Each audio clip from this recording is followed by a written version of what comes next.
Long time no see mga swaki, maong uba ni na po ko ninyo mga swaki. Uba na po nato karon ang Warabs and Sons Racing Team, labi na sa mong 65cc rider si Manong Abada og sa mong 50cc rider si Matthew Abada og the entire Warabs and Sons Racing Team. While gabiyahe mi mga swaki, gadagan po na mong sakyanan yan, natulog na diri si Manong Abada kay medyo dool raman jud ang Cagayan de Oro sa Talakag Bukidnon.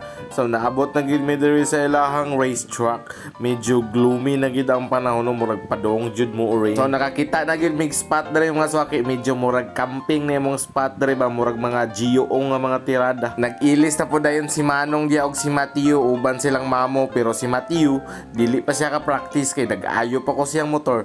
Tan-awa gani ninyo. Naadyo sometimes mga swaki nga sa racetrack pa magmanya ang motor. So nahuman na gyud mga swaki no, pero sa first hit nagpalyar pa gyud ang motor mong gibungkag na sad nato sa lunch break mo tong sa final hit dito pa gyud naka-perform og maayo si Matthew. Sorry Tew. Akong ipakita sa inyo ang performance si Matthew sa final hit kay okay naman yung motor. So yung gamit kay PW50 ra ni mga swaki. So PW50 lahi gid siya power atong mga 50cc senior. Pero atong tanawon og unsa ang moves ni Matthew para makadikit siya sa mga 50cc senior. Grabe ulan na, ulan kay good ulan. Matthew! Nakapasa si Matthew! Nakapasa si Matthew! Grabe! Third si Matthew! Third! Nakapasa si Matthew! Hala, awa muli ko! Yataga na kimig pagsubok kaniya guys! Nagpalyar-palyar ang motor guys! Tura! Gilupan! Gilupan! Gilupan! Tayo!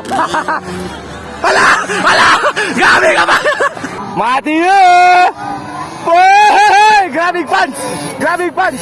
Power kayo eh! Power man, yes, yes! Yay! 65cc namin guys.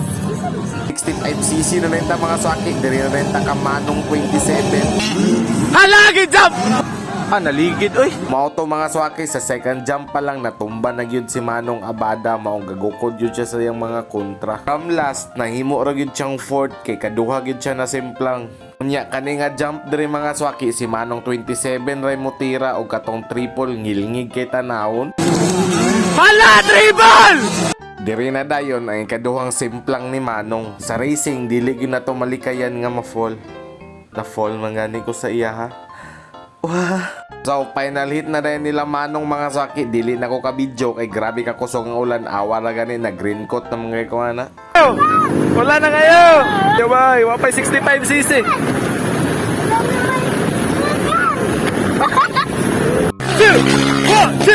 Go! So humana gyud atong racing nga perting ulan na mga swaki no. So sa final hit, second ra gyud si Manong kay natumba gyud siya sa second to the last lap, first na unta. Sayang. Okay, nakaabot man kani nga part mga swaki. Salamat kayo sa pagtan-aw. That's all for today's video mga swaki. Salamat kayo sa pagtanaw and God bless.